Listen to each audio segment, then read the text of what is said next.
Welcome to the Jali Podcast. I'm your host, Melyssa Barrett. This podcast is for those who are interested in the conversation around equity, diversity, and inclusion. Each week, I'll be interviewing a guest who has something special to share or is actively part of building solutions in the space. Let's get started. This week, I'm excited because I get to talk to my friend and my sister, Necola Adams. We had the honor of talking on the day of my late husband's birthday, and she knew him well. So this will be a tribute to Peter Barrett, but Necola is a brilliant woman who wears many hats.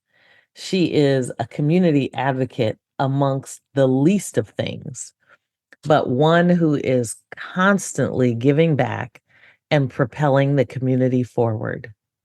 If you are discouraged with your community, exhausted from the work that needs to be done, listen to this episode and let her tell you about her involvement and how she focuses on creating a thriving community. She even hit on why youth should vote, how everyone has the same things in common, and her focus on people and succession. You don't want to miss this one. Join me. Yes, it is Peter Barrett's birthday today. Bless his soul. Yes, I so love happy my brother. birthday to the Jali. Happy birthday, brother Pete. So sometimes it just seems like weird that he's not here. You know what I mean?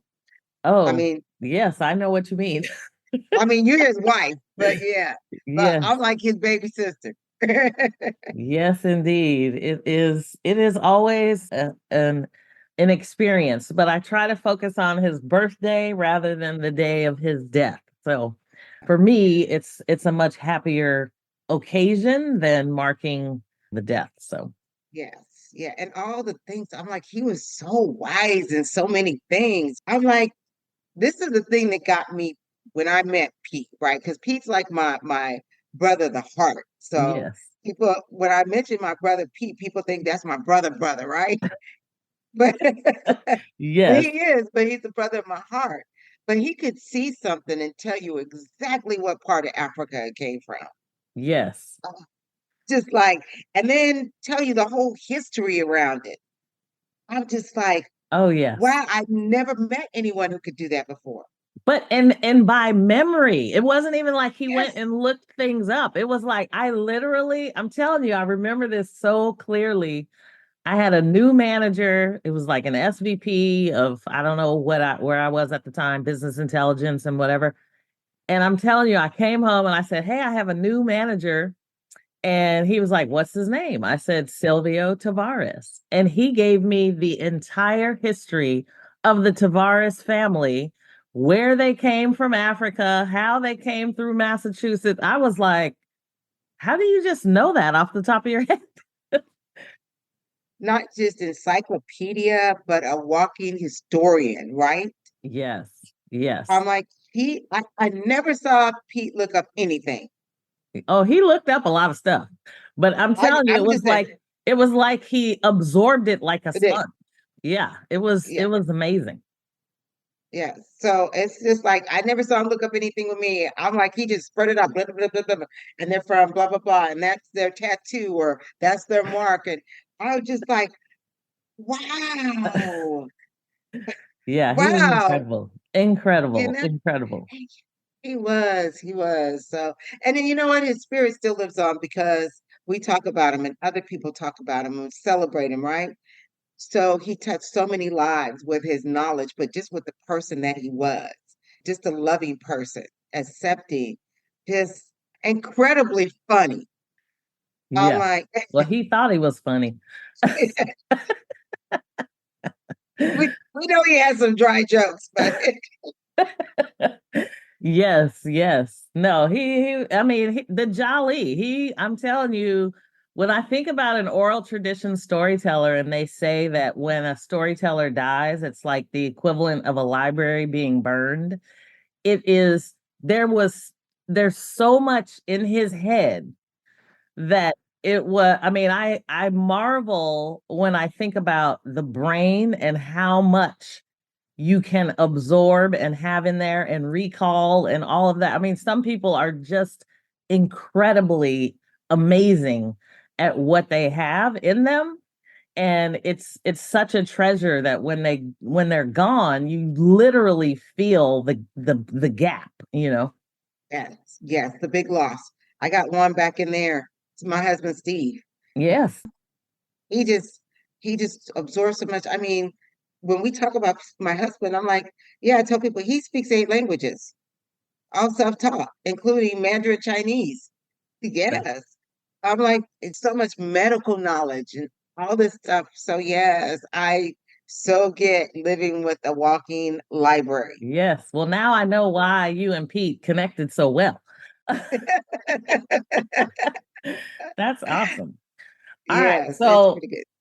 enough about Peter Barrett, who will live on as the Jali, and most people Yes, know the Jali podcast is kind of the head nod to him to continue to connect and focus on diversity, equity, inclusion, kind of all of those things. We need to tell our stories. yes. We need people to hear our stories.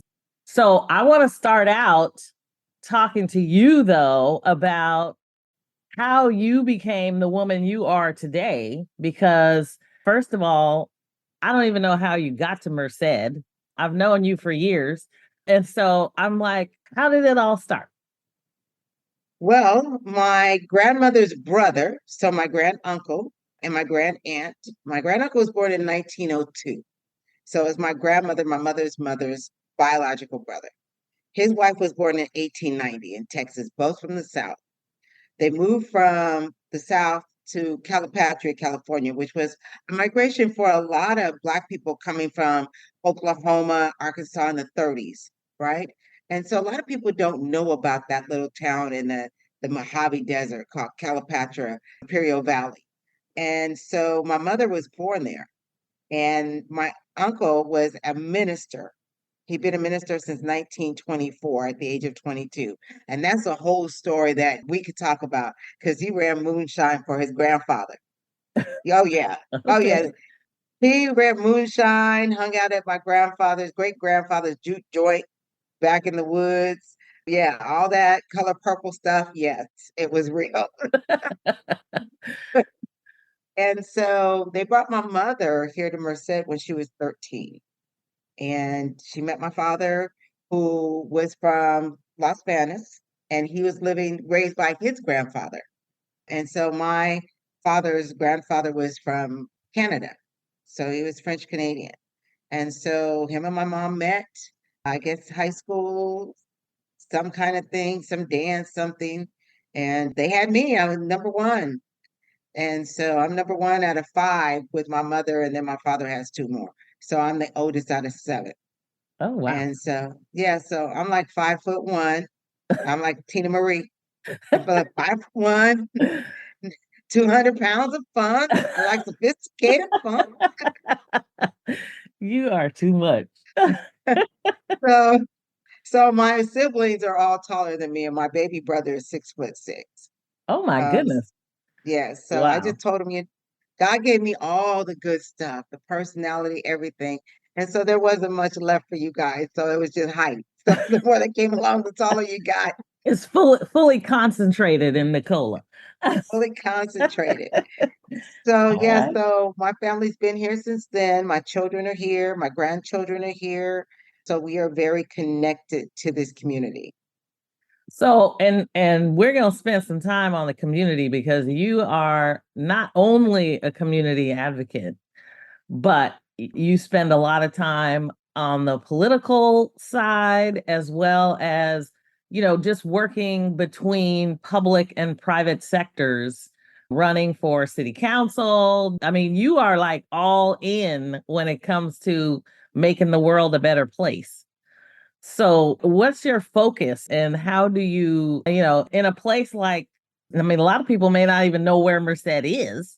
How do you make an impact in a community that is typically I mean, it probably was much more rural than it is today, but how do you impact that community and how do you feel like that's going? Because you pull a lot out of your toolkit. I do, but I remember growing up in my community and see a lot of people don't really talk about like all the history. They want to talk about the good parts, but they leave out those bad parts, right? Or the parts that they don't want to see, right? And so I grew up in Merced when Merced was segregated. And so it was just like living in Mississippi. South Side was all African American, Black people. We had some Hispanic people, a few poor white people lived over there, but we couldn't live past the railroad tracks in Merced. There was a time when you went downtown to go clothes shopping with your kids.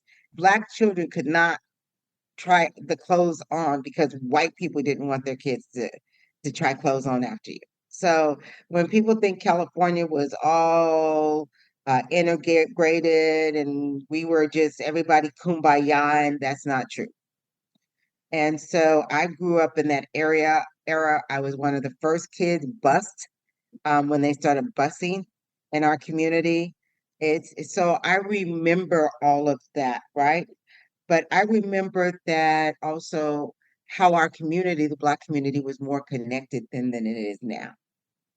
And so I remember also my uncle who raised me, he raised my mother, he raised me. He was called the Bishop of Merced. So he was connected with the entire community, not just ours. And so they called him the Bishop of Merced. And we would have any given Sunday, missionaries from Haiti, from China, Papua New Guinea sitting at our kitchen table. We lived in the parsonage where the part of the table was up against the wall because it didn't fit really. So you only had really a couple of chairs around, right? Sitting, drinking coffee, and I'm listening to these people, and they're white, they're Black, they're everything. And so I got this rich, how do I say it? This rich lessons and diversity and inclusion before we were doing diversity inclusion. And does that make sense? And Yes, so yes. our church would go to Hispanic churches, Planada and other places. And the only thing in English in that church was my uncle preaching and our choir singing. We would go out to what we called the road camps back in the 70s before they had them, the little lockup jails off site. And we would have the mission sisters would have service with those people that were in road camp, and I would play piano or Sharon would play piano because we were taking lessons from Dennis Brown. And so I started piano lessons at 4. And so we would go out there and we would play for them those old hymns and things. And so I got this sense of you put back into your community, right? Because you can't just talk about the bad things that are in your community or the wrongs that the community is doing to you or to your culture, right? It is how do I establish bridges to talk about the issues in our community, but also be able to bring things back to make it to where we connect and we make things better for the whole. And so that's what I do now. Yes, I ran for city council in 1994. 2016, I'm the first Black woman to ever run for mayor of this city in the history of our county, the first Black woman. And so there's a lot of things that I still do. I'm an elected delegate for Assembly District 27. I'm serving my third term. And again, it's about how can we make our community better and leave a lasting legacy in positive ways for the future to be able to build on. I'll And be everything you're talking about is on my heart because from a Kwanzaa perspective, those are all the principles that I talk about every day. So notice you've talked about unity, you've talked about cooperative economics, I mean, all of the things that you do, you are living and breathing every one of those principles every day, which leaving the world better than when we inherited it, all of those things. I mean, if we could literally have people focus on that Yes. every day, we Every would day. be a completely different society. Totally, totally. And there's sacrifices in doing that, right? Because I have Absolutely. 5 children. I Yeah. have 3 girls, 2 boys, 11 grandchildren. Half my grandchildren are grown, which I can't even believe that. Time just gets away from you. But I remember my oldest daughter telling me once, and this was probably about 7 years ago, maybe, right? And she's 40. And she said, Mom, because I was getting ready to go do something, because I'm always going to a meeting, always doing something. And she said, Mom, I think you love the community more than us.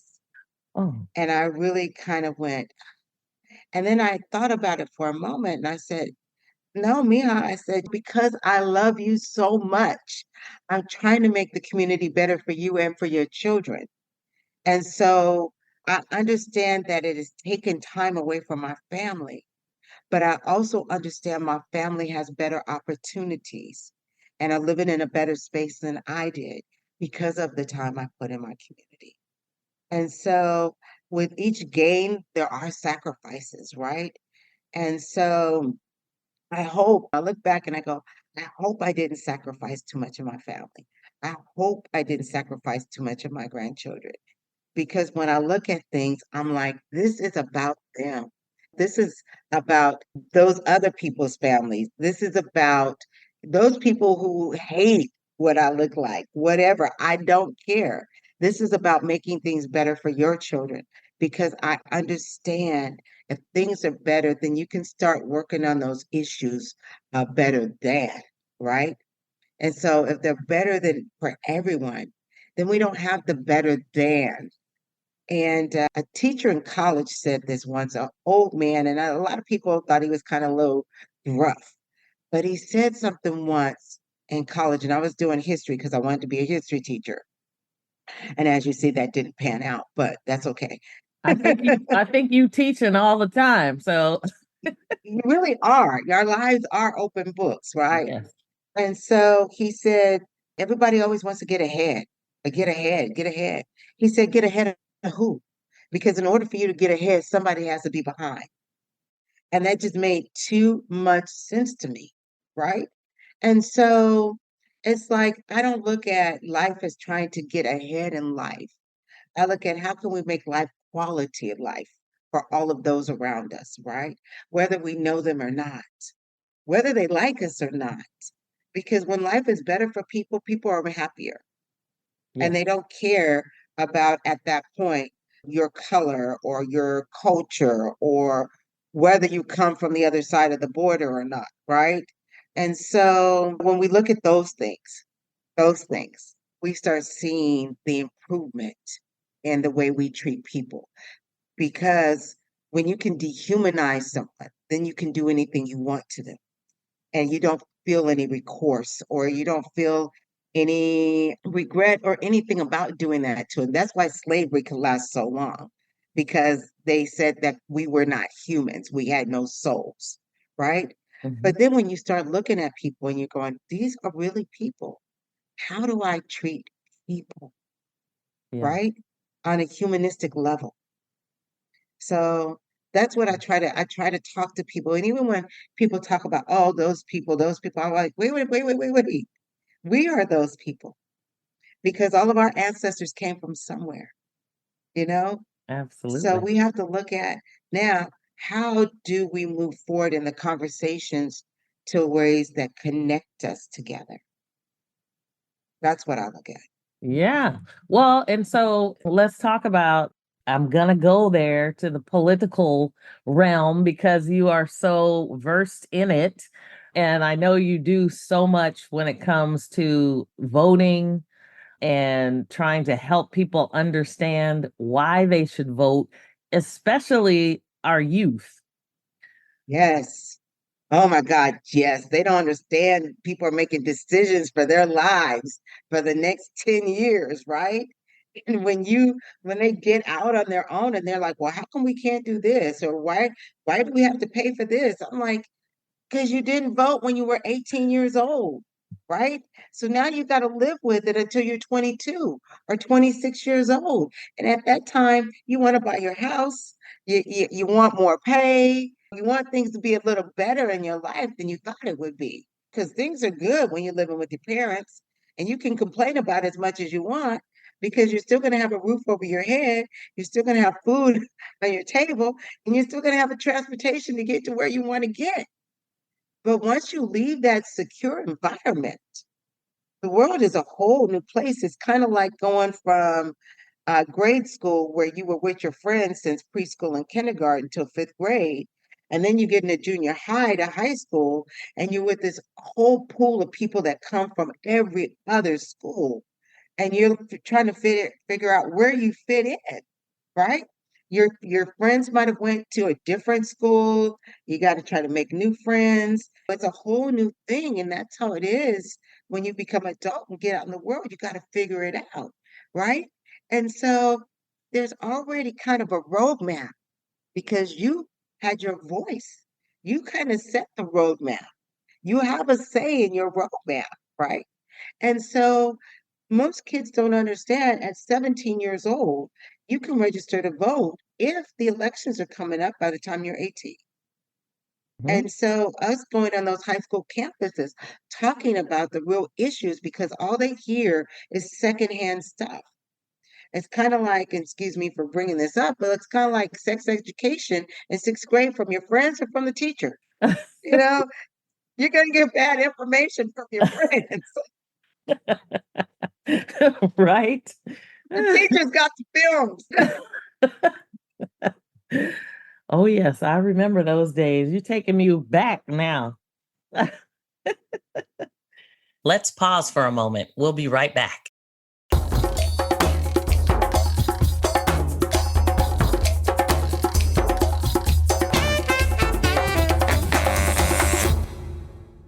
So, again, take part in your life. And so voting is our voice. And I grew up, and I talk about my granduncle, Reverend T.C. Wynn, a lot. My uncle actually went to Selma to be with Dr. King in the march with the ministers, right? So my family has always been a part of the system saying, hey, use your voice, because they came up when they couldn't vote. They came up through the Jim Crow laws, right? And so in my house wasn't one of those that really didn't talk about it because a lot of people didn't talk about it because it was so painful. They talked about it, especially my grand aunt. I used to call her grandma. Grandma knew about a lot of stuff. And I mean, her family had been through a lot in Texas, from her father being murdered by a white mob to one of her brothers being struck by lightning coming across the field and killed. Yeah, yes. So there's a lot of history, and she really did not trust white people. And so it was really interesting when I got with my husband because she was 100 years old at my wedding, and she loved my Steve. I mean, my Steve was like it for her, you know? And then when she got the dementia, she started thinking back, those old stuff started coming back. But before that, Steve was it, you And know? for the audience, Steve is white.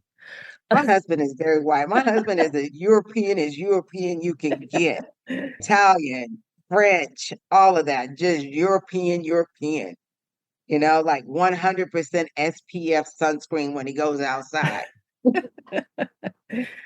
He's amazing. He So is. so take us to, so you grow up in Merced, you Yes. get involved, you pick a career, and then you decide that you are going to get involved, but you do more than get involved. I think one of the big questions is, in an area like yours, because I think there's a lot of people that are moving to more, we'll call it suburban areas or Yes. rural areas. Yes. How do you create thriving communities in those areas? Merced, it was historically a rural area. We have a lot of almond trees, a lot of pistachios now are becoming big, but we also have the newest UC in California, UC Merced. And so connecting with those administrators and the professors, because a lot of people at UC Merced call me the unofficial student because I'm on campus a lot. I get invited to a lot of things by the students. I stay involved, I stay open minded. But I got to say, I had mentors starting from the time I was young. I've had people inputting things into my life. And then when I became an adult, I gotta say, you know what? I wasn't always a good kid. I gotta tell you, I was the fighter. I'm like, every time you turn around, I'm in the principal's office for fighting, right? You look at me wrong, you say something stupid, we're fighting, right? Because that's the way I grew up, right? And so when I became an adult, and actually I probably was in my late 20s, early 30s, other women started taking me under their wings. Ida Johnson. Ida Johnson saw something in me that I didn't see in myself. And this is the thing we have to do is we have to start looking at those things in women that seeing beyond that facade, right? That first impression thing and seeing the possibilities of their lives. And Ida's husband, Larry, had been my ninth grade principal. And honestly, I think Larry suspended me a third of the school year. I'm sure it was deserved. It was very deserved, very deserved. I'm not going to say it wasn't. Very, very deserved. Um, and so Ida took me home with her once. And Larry saw me. And when I left, Ida later told me, Larry told her, Ida, I don't think you should be hanging with her. That's a bad girl. And Ida said, Larry, I'm going to give her a chance. And if she shows me something different, he said, I'll leave her alone. And Ida and I became friends, and we were best friends for 18 years. And she introduced me into the League of Women Voters, into Friends of the Library.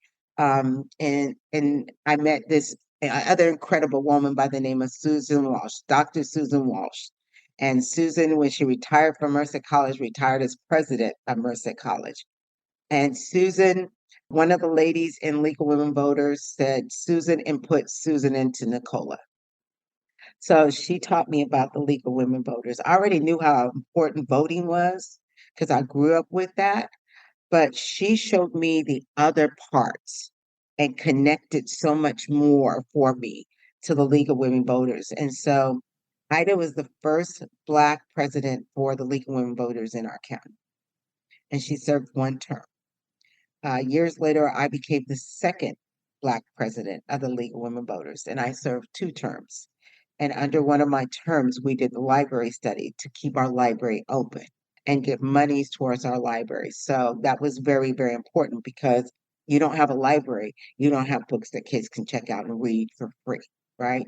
And we know that a lot of the libraries in the schools have dwindled down. And so this was very, very important because this is the next generation. And if they can't read, they can't do anything else. Mm. And so, again, these two women are very influential and instrumental in the person who I am today. I was already working in the schools as a volunteer parent and stuff, and I did that for 18 years. But the other part of it in the community, they opened my eyes, showed me what it was, and literally I just took off running with it. It's like, oh, okay, let's do this. Let's do this. Let's figure out ways how to connect us better together. Let's figure out ways how we can sit and talk about things. There was a whole lot of things going on even before George Floyd, right? And so I actually connected with the police department and said, hey, can we do a whole forum on race relations in our community? And so we had Dr. Nigel Haddon from the UDC. We had a lot of other people that were there, and the place was full to talk about our communities, right? And the different stereotypes about our communities, but how we can also overcome those stereotypes. And people just talking about their stories, and how a lot of our stories are the same stories, literally. And then when you look at the bottom line, we all want the same thing. We all want to feel safe. We all want to be healthy. We have access to medical care, quality medical care. We all want to be economically stable. We want our kids to have the best, to be able to go to school or trade school, to be able to have a prosperous and productive future in our society. I mean, literally, those are the five things that come out of almost every single conversation, no matter what culture or community you live in. And it's okay. So we know that this is the same. So how can we connect together to make sure our communities are getting the same thing and feeling the same way? And we're talking to each other and going, hey, we've got a missing part over here. Well, over here, how can we help you over here? How can we help you over here? And so I've connected with Minister Aya Luna over at the United Methodist Church, and she actually started the food bank. I connected her with AgLink, and that connected her with a lot of food boxes and stuff they can give out towards when during COVID. So they fed over 200,000 families during COVID. Oh, wow. And I was one of the drivers.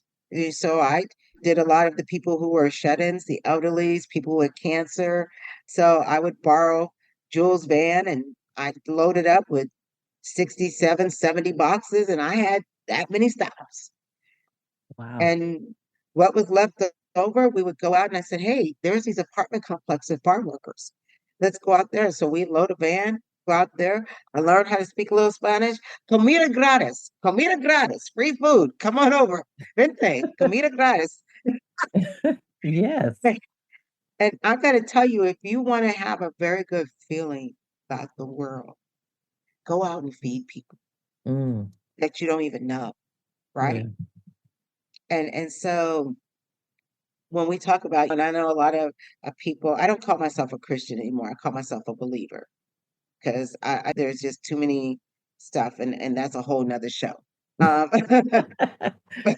A lot of boxes, a lot of lot boxes. of boxes. Yes. And so helping her out, being able to give back to the community and several other communities, because we traveled to Las Vegas, they traveled to Mariposa. Um, Being able to help out those communities, right? Which connects you to your community. So now you're doing this connectivity again, right? And Mhm. so out of that, then we did the Nut Festival. And so 2019, right before COVID came along, and that was nasty. 2019, our country was divided, our communities were divided. I saw friends stop talking to people, to each other. I'm like, and somebody even told me that they knew of a husband and wife that got divorced over it.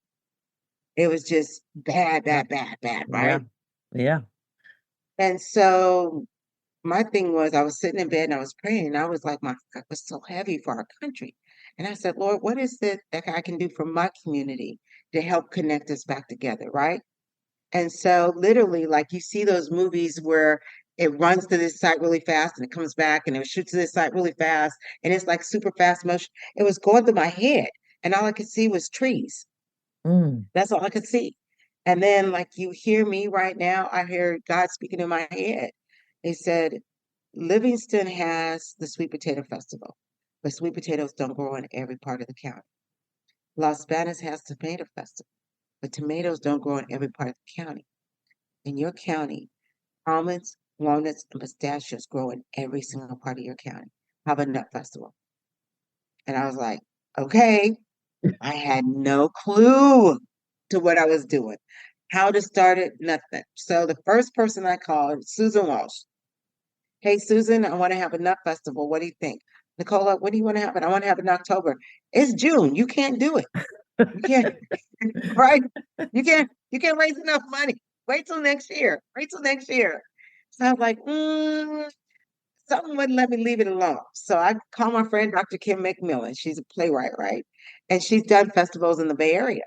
So I said, hey, Kim, I said, hey, I'm thinking about doing this nut festival. You want to be a part of it? She goes, Nicola, I don't think you should do it. You don't have enough time to put it on. Right? And she's like, I'm getting all of these no's, right? She's like, you got to have medical staff and you got to have this and you got to have that. So as she's telling me this, and my mind is taking notes of what she's saying. And so then it was like I ran into a friend, Gwen Hageman, and she was really acquaintance. And Gwen had worked for the County Times newspaper. And I said, hey, Gwen, we were talking, and I just brought up the idea of a nut festival. And she said, Nicola, I think you should do it. I'm a graphic artist. I used to have a business in San Jose. I'll do all the graphics for you. I was like, oh. And then I just sold a house to this lady named Cynthia Adams. We got along because our last names were Adams, but she's a white lady, an older retired nurse, just moved here from Monterey. And I said, I'm going to do a nut festival because I think that's a fabulous idea. I'd like to be part of that. You Lady, only need two yeses, right? right? And then Vicky Underwood, one of the ladies in my church, her mother had just passed away. Vicky was really grieving, and I think she just needed something to do. And she says, I'll pass out your flyers for you. So in 4 months, I went out. I didn't know how to do a sponsor letter. I didn't know how to do anything. I'm praying, doing everything. God gave me everything. I went out, did a sponsor letter.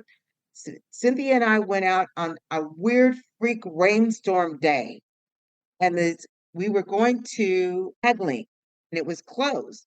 And I just seen a little sign down the street, and this is like Belico. And I said, I'm just going to keep driving. Cynthia's just riding, so she's not saying anything, right? Like, where are we going? And I see Harris Wolf Almonds. The gates are open. So I drive into Harris Wolf Almonds. I go to the desk. I have a sponsorship letter in my hand. And I said, hi, my name is Necola Adams. And Cynthia introduces herself. And she goes, we're kind of like the Adams sisters, right? Just born a few years too late of each other because she's older than me. And I said, is your manager in to the lady? And he's standing right there. And I said, hi, my name is Necola Adams. I said, we're putting on Merced's first annual Merced County Nut Festival. We'd like to know if you'd be a sponsor. He goes, I'll give you $1,000. Yeah, Well, nice. right, right.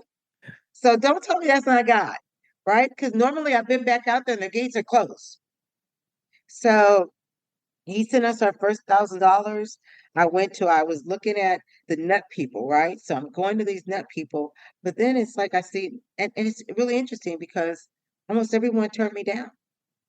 I see Minturn Hullers, right? Because I'm going to Minturn's Nuts. They do pistachios. Down the street is Minturn Hullers. I go out there, I meet Kevin. Kevin says, yeah, I'll give you $1,500. So literally 4 months, we raised $16,000. I worked on getting vendors. We had 32 vendors. We put it on. It was attended by 1,600, let's see, yeah, 1,675 people because we have clickers at the gate. That was our first year. And I'm glad I didn't listen to the naysayers because next year was COVID. Oh, that's right. Yeah. Yes. Oh my It goodness. never would have happened. Never would have happened. And because we did it, our congressman, Jim Costa, literally read a little resolution about the Nut Festival after we had the first one. He was there on the floor of Congress. So we are in the congressional records of the Merced County Nut Festival with all four of our names on that. So Wow. it's pretty That's cool. And I didn't even know they presented it to me for a year. I didn't even open the box. I was just like, oh, that's nice, right? I work to do. Coke came, and one day I'm opening the box because I sell real estate, right? So I'm a real estate agent for C21 Select. And I'm opening the box and I look at it. And then I look at it. I was like, oh my gosh, where are the congressional records? It starts off with Madam Speaker. So oh my gosh. Oh my gosh. and so last year we had our third one because we skipped 2 years because of COVID. This will be our fourth one, October 19th. But last year we had over 7,000 people attend the Merced County Nut Festival, and we had over 102 vendors. Wow. So a lot of people are hearing about it now. We have people come as far as LA for the Nut Festival. Yeah, Wow. yeah, they had heard about us. And so this year we got people coming from Spain. They've already like confirmed it. Hey, we want to be there. We got people coming from New York City. I mean, it's growing big. So we expect to have between 10 and 12,000 people this year, probably Like the about 140 Coachella of vendors. nuts. It's going to be the Coachella of nuts. It's a huge festival. And when I tell people, like I run into other festival people and I go to the Almond Conference and I go to the Ag Expo and I talk to people, right? This is where I get my vendors, but I also tell them about the Nut Festival. And I'm like, and it's so funny because I go this last one with my golden braids, my blonde braids, right? And it was kind of cool. People just kind of like looked at you like, oh, you're Nut Festival lady. Yes, I am. But we are just growing by leaps and bounds. And we're a 501(c)(3), so we're a nonprofit, and we're a foundation because what we do is we celebrate the walnut, almond, and pistachio industry. Then we educate the public on the process from grower to table. So there's a whole educational building. So you can come in there, you can see how they're shaking off the trees, pollinated, everything. We have bee people there with beehives, so they can see what's going on inside. But yes, and then we give back to the community and the form of sponsorships and scholarships to organizations that work with youth 13 to 17 only through educational arts programs because we realize not every child or parent can afford to go to, say, if they wanted to take dance lessons or if they wanted to go to take a class on civil engineering, right? That they can afford it, or they want to learn how to play saxophone, right? And they can't afford the instrument. So we've given to the Lions Club, the Little Junior Lions Club. We've given to several other organizations, Merced Cultural Arts Center. So for their summer programs, summer youth programs. And so we want to be able to help those kids who are kind of falling through the cracks where their parents may be middle income, but they still live paycheck to paycheck, you Yeah. know? Or those kids who are kind of falling through the cracks where maybe their parents are at home or parent or guardian is not there and they can't afford it, right? And so we don't want that age bracket to get lost Yeah. because in our county, you age out of almost every single after school program by the time you're 13 years old. Mm. And so we know that what happens is the gangs are waiting for you because they know you're only safe till you're 13. And when you have nothing to do 13 to 17 years old, there's a whole, whole lot of trouble you can get into that will mess up your future. Mm. And Yeah. so, what we want to do is put kids on their positive path to a productive future in life for themselves and for our communities. I love that. I mean, it's so interesting to me because you literally, as I asked you about kind of thriving community, you have hit on education, law enforcement, spirituality, and then youth engagement, Yes, which is so powerful. And I love that. And so now we're talking about the Nut Festival, but what's unique about you is you don't go, hey, we're going to throw a nut festival to fundraise so that we can give back to through scholarships and sponsorships. You say, oh, now we're going to do another festival to fundraise for the nut festival. So yes, how does that yes. work? So, actually, I wanted to do this for a while. I wanted to put on a jazz festival for Merced, right? And so I know that jazz incorporates so many other genres of music into it, right? And so we're putting a jazz festival, which is the first fundraiser for the Nut Festival. And so I'm allowed to be able to mention these people that we have at the Jazz Festival this year. So we have, I can mention five, and we're working on several more. We have the main ingredient. We have Jessie J, who is a bad saxophonist. If you ever hear her, you gotta look her up. We have Slave, the group Slave. We got Greg Chambers, who is another, he's a smooth jazz saxophonist. Amazing. We got Miss Chalet. We are working on Tom Brown, the one who does Jamaican funk. We are working on Surface. Only you can make me happy. Happy. Yes.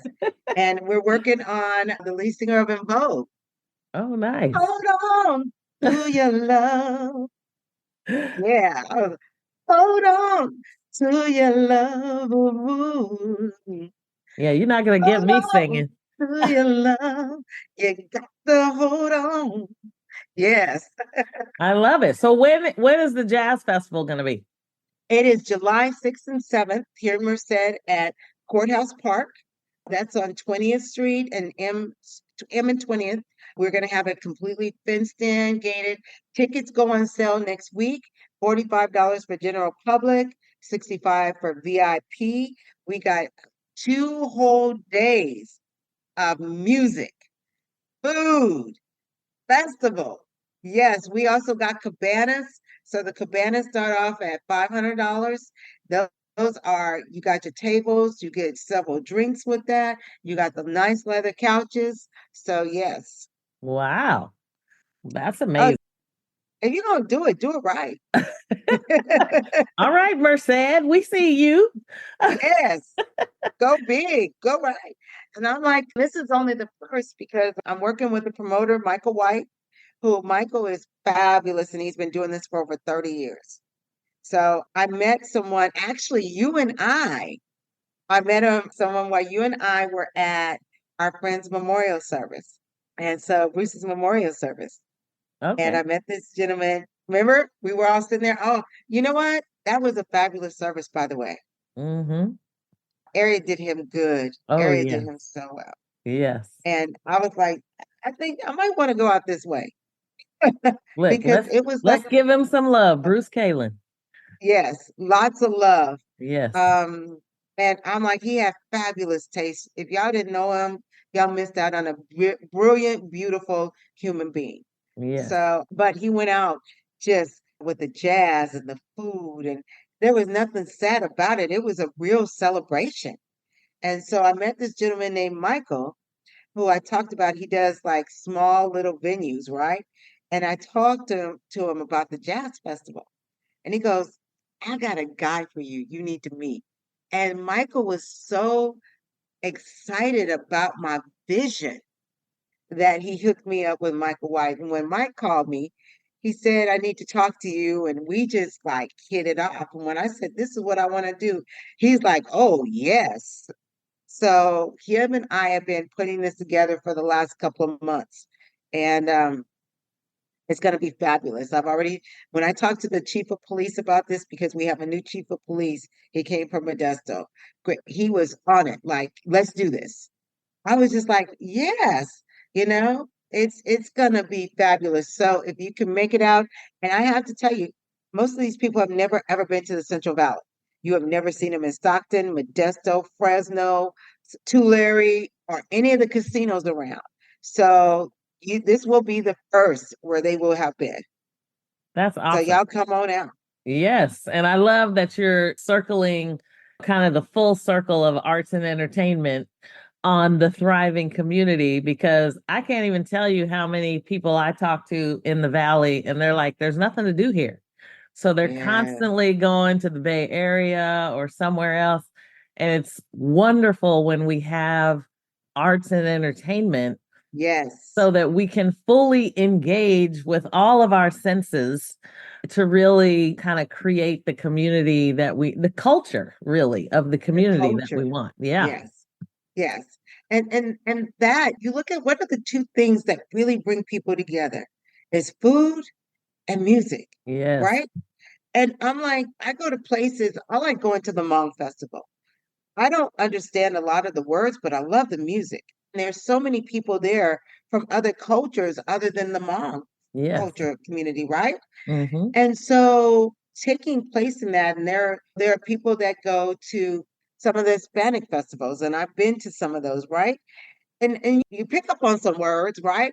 But the music is just like you're just getting into it and the food. So this is a way also not just of fundraising for the Nut Festival, but of connecting people together, not just in our community, but bringing other communities here from Stockton, from Fresno, from Modesto, from maybe even Sacramento, who knows, to our community saying, hey, we're here, but we are together.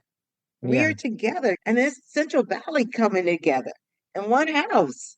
Yes. So I love it. And I've got plans for other artists. And so we were trying to get Maya, but we didn't book her fast enough. So, um, Okay. Well, but yeah, big things to come. Big things to big come. things to come. You know what? When you do it for the right reason, it works. Yeah. I had someone tell me once, and this is true, when I first said I'm going to put on the Nut Festival, before we even put the first one up. They said, oh, and these are farmers. Some are farmers, but they own a restaurant. They said, we thought about doing it, but we couldn't figure out how to make money on it. And in my mind said, That's why you couldn't do it, because you were doing it for the wrong reason. You Mm, weren't doing it for the people. You were doing it to right. make money. And everybody, including myself, are all volunteers at the Nut Festival. None of us get paid. My board, I have a great board. Jerome Raspberry, Dr. Wanda Patrick, April Ratliff, Gwen Hageman, Jeremy Jenkins, Alexandra. I have a great board. We have a Saeem, who is a new member of the board, who is our secretary. We have Jeb, who's coming in on the board. So we have a really good board that works. And it's nice because I got 1 year left as president and organizer, because I said I'm gonna do this for 5 years, set the ground foundation.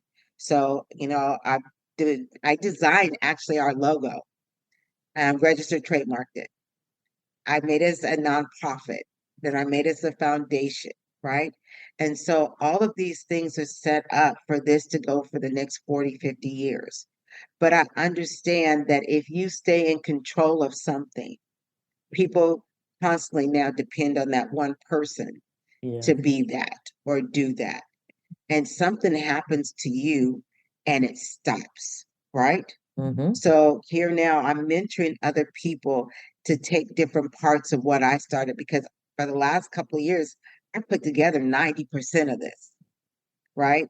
And so now other people are doing the vendors. I just do the sponsors. I'm I love it. training them how to take over the things that I did. And then mentoring people. I have a vice president now, mentoring people to be the president. And so next year will be my last year, and I'll step down and someone else will step up.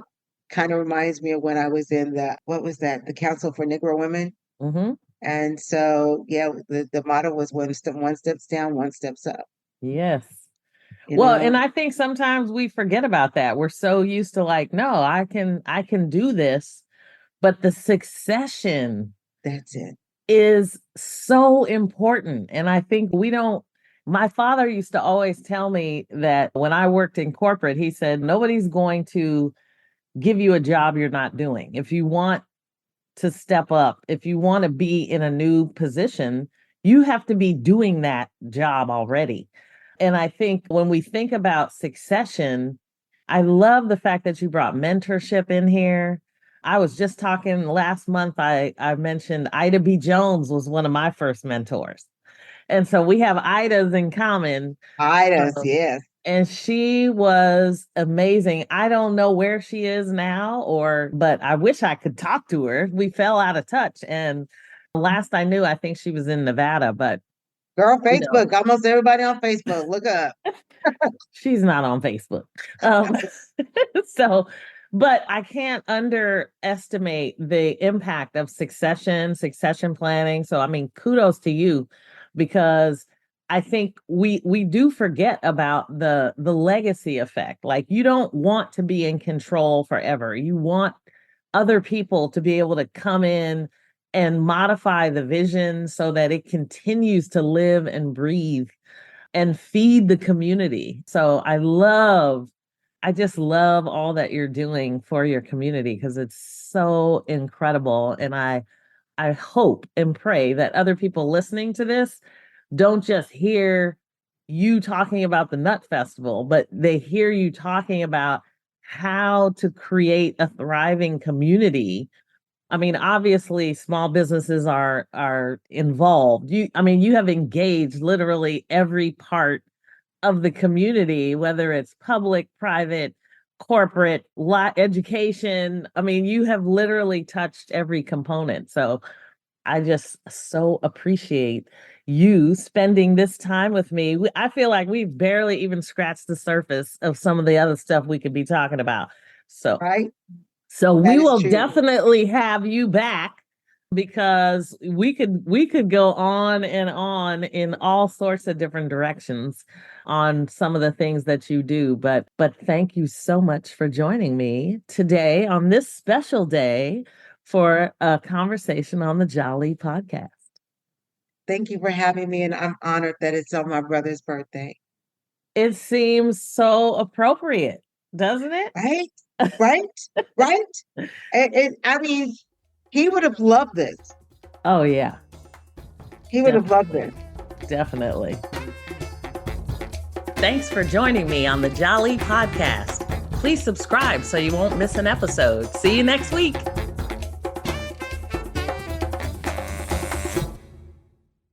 This podcast is a part of the C-Suite Radio Network. For more top business podcasts, visit c-suiteradio.com.